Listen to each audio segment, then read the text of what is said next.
Hello दोस्तों, welcome to learn and grow with Shweta. मैं श्वेता सिंह अपने चैनल के माध्यम से आप सभी का बहुत बहुत स्वागत करती हूँ। आशा करती हूँ आप सभी स्वस्थ होंगे, मस्त होंगे, एग्ज़ाम की तैयारियों में लगे हुए होंगे। दोस्तों, बीपीएससी टीआरई 4.0 जिसका आपको एग्ज़ाम आपको जो है बस कुछ महीनों में मिलने वाला है। तो जब तक हमारे पास जितना भी समय है अभी एग्ज़ाम्स के प्रिपरेशन के लिए, आपको मालूम है कि आपको अपनी पूरी मेहनत करनी होती है, पूरी ईमानदारी के साथ अपनी मेहनत करनी होती है। जब होता ये है कि अभी तो हम थोड़ा धीरे धीरे पढ़ते हैं, थोड़ा पढ़ा थोड़ा नहीं पढ़ा, और भी बहुत सारी तब फेस्टिवल्स हैं, बहुत फ्रेंड्स बुला रहे हैं, कहीं चले जा रहे हैं माइंड रिफ़्रेश करने के लिए, सब बात ठीक है। लेकिन क्या होता है ना कि फिर अगर आप जहाँ पे नहीं पढ़ रहे हो, जिस टाइम पर आप नहीं पढ़ रहे हो, उस टाइम पर कोई आपका एक फ्रेंड, कोई एक आपका जो है साथी पढ़ रहा होता है, और फाइनल जब एग्ज़ाम आ जाता है तो उसी साथी का सिलेक्शन हो जाता है। फिर आप रह जाते हो, फिर और आप सोचते हो कि यार मैंने तो इतना पढ़ा था, फिर मैं क्यों नहीं हो पाया हूँ। तो होता यही है कि हर एक मिनट, हर एक सेकंड बहुत कीमती होता है, बहुत अनमोल होता है, बहुत इम्पोर्टेंट होता है जो है। आपको ज़्यादा से ज़्यादा, मतलब ज़्यादा से ज़्यादा कि जितना आपकी कैपेसिटी हो, झोंक दीजिए अपने आप को मेहनत के भंवर में, कि मतलब आप इतना मेहनत करिए, इतना मेहनत करिए कि सब कुछ आपको आता हो जो है। और मुझे बहुत खुशी होगी कि अगर मुझे आप ये बताएं कि ये जो मैं प्रैक्टिस सेट आपको करा रही हूँ उसके मैक्सिमम क्वेश्चंस आपको पहले से आते हैं। तो एक टीचर के लिए इससे खुशी की बात और क्या हो सकती है कि उनके विद्यार्थी इतने कमाल के हैं। तो चलिए हम अपना जो जो हमारी जो सीरीज़ चल रही है प्रैक्टिस सेट प्रोवाइड करने की बीपीएससी टीआरई 4.0 के लिए, उसी सीरीज़ का आपका ये एक नया प्रैक्टिस सेट है, बिल्कुल नए, इम्पॉर्टेंट, एग्ज़ाम के पॉइंट ऑफ व्यू से बेहतरीन, और आपके लिए बहुत ही काम के प्रश्न जो है आप लोग के सामने है। और हमारा आज का जो ये भी प्रैक्टिस सेट है ये भी हिंदी सब्जेक्ट पर ही है। मैंने आप लोगों से पहले भी बोला है कि अभी हम क्या करेंगे कि कुछ टाइम तक अभी हम केवल जो है हिंदी के ही प्रैक्टिस सेट को जो है वो कंटिन्यू करेंगे। हाँ, और मतलब अगर पीजीटी ज़ूलॉजी अगर आपका एग्ज़ाम जिन लोगों का है तो उन लोग के लिए ये है, सूचना है कि मैं बहुत जल्दी पीजीटी ज़ूलॉजी में स्टार्ट करने वाली हूँ।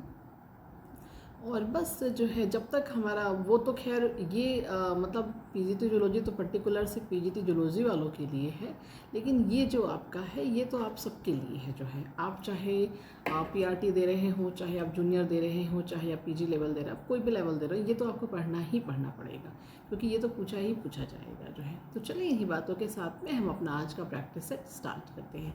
आज का जो हमारा वीडियो है इसका सबसे पहला क्वेश्चन ये है कि एक शब्द है सेवा भाव। सेवा भाव शब्द में आपको बताना है कि कारक कौन सा है।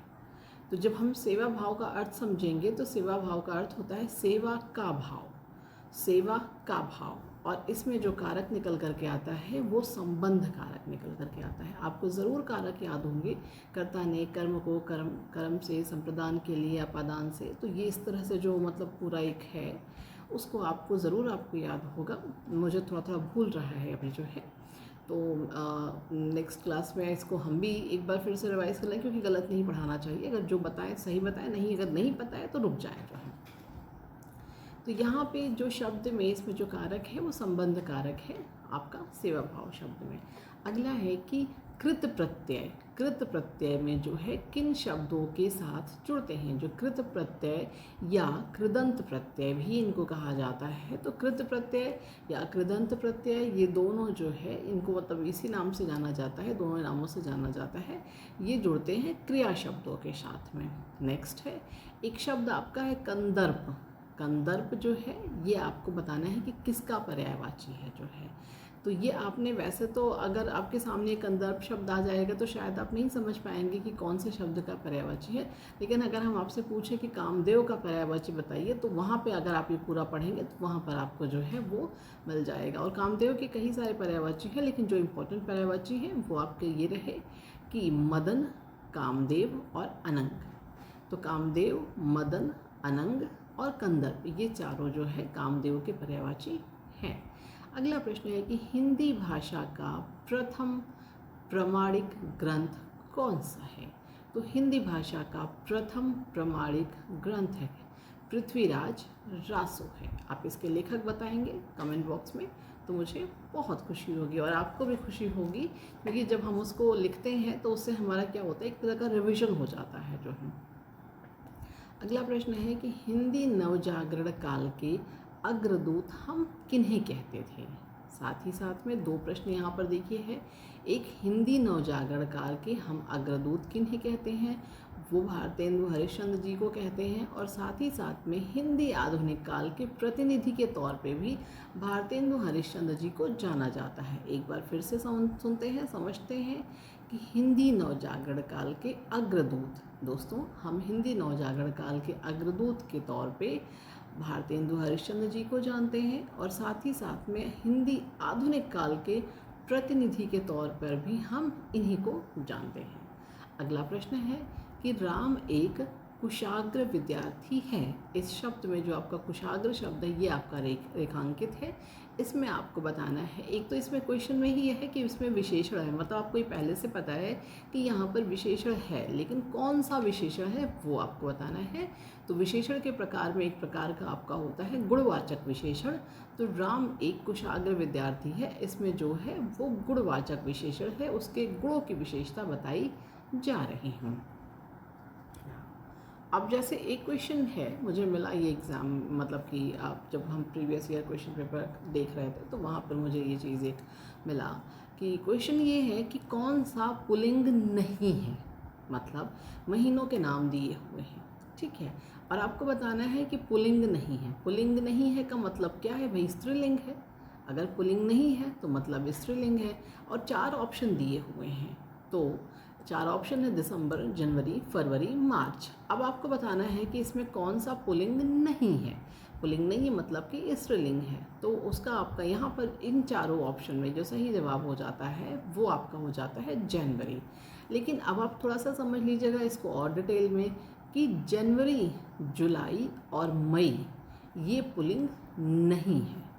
जनवरी, जुलाई और मई इन महीने के नामों को हम पुल्लिंग नहीं कहते हैं, और बाकी जितने महीनों के नाम हैं वो पुल्लिंग की श्रेणी में आते हैं।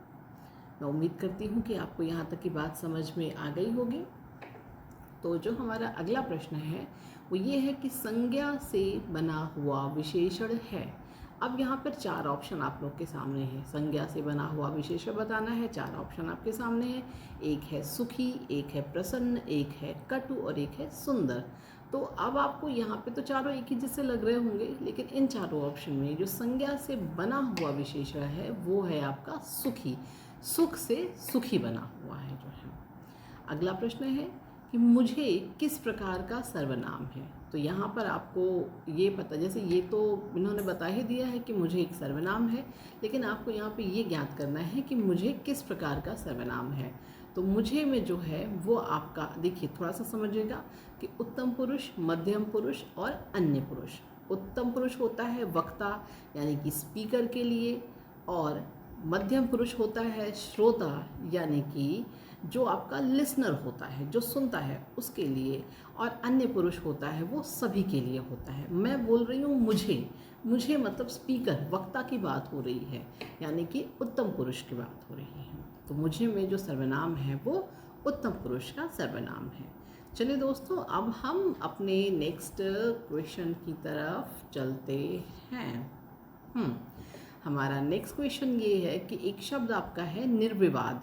निर्विवाद में आपका कौन सा समास है। तो निर्विवाद शब्द में जो आपका समास है वो है अव्ययी भाव समास। निर्विवाद में जब हम इसको वो करते हैं तो इसमें अव्यय आपको मिलता है जो है निर्विवाद में, तो इसीलिए बन जाता है अव्ययी भाव समास। अगला प्रश्न है कि हथियाना में क्रिया है, मतलब एक शब्द है हथियाना। तो यहाँ पर आपको ये बताना है कि हथियाना में क्रिया कौन सी है। तो थोड़ा सा यहाँ पे समझिएगा, कुछ थोड़ा सा बताना है। आप देखिएगा कि प्रेरणार्थक यानी कि कर्ता कार्य खुद ना करे, दूसरों से करवाए। मतलब प्रेरणार्थक में होता है कि जहाँ पर कर्ता कार्य खुद से ना करे, दूसरों से करवाए।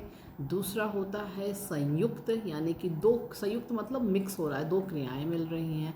एक आपका होता है अनुकरणात्मक, मतलब अनुकरण करने से बना हुआ होता है, जिसमें आपका जैसे भिन भिनाना, हिन हिनाना, खटखटाना इस तरह के शब्द आते हैं। और एक आपका आता है नाम धातु क्रिया, यानी कि वो हाथ शब्द से बनता है ना, हाथ से हथियाना, बात से बतियाना, इस तरह के। तो यहाँ पर जो आपका प्रश्न है वो ये है कि हथियाना में क्रिया है। अब आपके सामने इस तरह से 4 ऑप्शन रहेंगे। मैंने जैसे 4 ऑप्शन में आपका प्रेरणार्थक रहेगा, एक संयुक्त रहेगा, एक अनुकरणात्मक रहेगा, एक नाम धातु रहेगा। लेकिन मैंने क्या किया, क्योंकि भी मैं प्रैक्टिस सेट प्रोवाइड कर रही हूँ, तो क्या होता है कि मैं इसमें जितना भी आपको जैसे एक PDF फॉर्मेट में ये आपको मिलेगा, तो जितना भी मैं आपको इसमें समझा पाऊँगी वो मैं इसलिए लिख देती हूँ। तो आप, मुझे उम्मीद है कि ये जो मैंने लिखा हुआ है वो आपको एकदम बहुत अच्छे से समझ में आ रहा होगा, और साथ में ये भी आपको समझ में आ रहा होगा कि हथियाना में नाम धातु क्रिया क्यों है जो है। तो इसका सही जवाब है नाम धातु क्रिया। अगला प्रश्न है कि मीरा जोर से हंसी, इसमें कौन सी क्रिया है?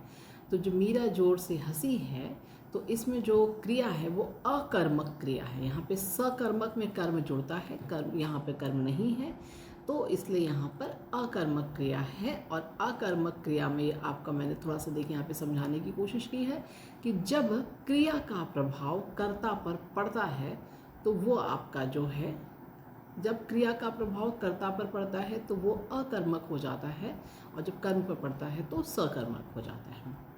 तो चले अब जब देखिए हमने एकदम डिटेल में यहाँ पे नीचे आपको 2 लाइनें लिखी हुई हैं। एक आपका यहाँ से समझिएगा, मीरा जोर से हंसी, इसमें क्रिया आपकी अकर्मक क्रिया है। जब क्रिया का प्रभाव कर्ता पर पड़ता है तो वहाँ पर अकर्मक क्रिया हो जाती है, और जब क्रिया का प्रभाव कर्म पर पड़ता है तो वहाँ पर सकर्मक क्रिया हो जाती है। आप अगर इस प्रैक्टिस सेट को भी कायदे से पढ़ लेंगे तो भी आपको बहुत सारी चीज़ें क्लियर हो जाएंगी।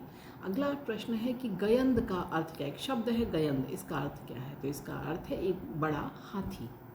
नेक्स्ट क्वेश्चन है दैवज्ञ का अर्थ क्या है? तो दैवज्ञ का अर्थ होता है दैव, देव शब्द से बना हुआ है देव, दैव, और अज्ञ मतलब जानने वाला, यानी कि ईश्वरीय बातों को जानने वाले को हम दैवज्ञ कहते हैं, यानी कि ज्योतिषी कहते हैं। अब देखिए यहाँ पर जो है बहुत अच्छा क्वेश्चन है आप लोग के सामने आया कि निम्न में से कौन सा शब्द सदा बहुवचन के तौर पर प्रयोग होता है? 4 ऑप्शन आपको दिए गए हैं, एक शिशु, पुस्तक, भक्ति और प्राण। और आपको ये बताना है यहाँ पे कि इसमें से कौन सा जो आंसर है वो बहुवचन के तौर पर प्रयोग होता है, वो भी ऑलवेज, सदा। तो इसका जो इन चारों में से जो सही जवाब है वो है प्राण। प्राण हमेशा जो है बहुवचन के तौर पर ही प्रयोग किया जाता है। अब थोड़ा सा समझिएगा कि 3 और शब्द आप इसमें समझ लीजिएगा, एक आपका आंसू, एक आपका हस्ताक्षर और एक आपका प्राण। ये 3 शब्द एकदम कंठस्थ कर लीजिए, अपने दिलो दिमाग में बैठा लीजिए कि ये तीनों शब्द आपको कभी भी अगर पूछे जाएँ एक वचन और बहुवचन में तो ये सदैव बहुवचन होते हैं, ये कभी एक वचन में काउंट नहीं होते हैं। अब मैं उम्मीद करती हूँ कि यहाँ तक की बात आप लोग को अच्छे से समझ में आ गई होगी। एंड अब हम मूव ऑन करते हैं अपने नेक्स्ट क्वेश्चन की ओर। हमारा नेक्स्ट क्वेश्चन कहता है कि वाचस्पति, वाचस्पति किस समास का समस्त पद है?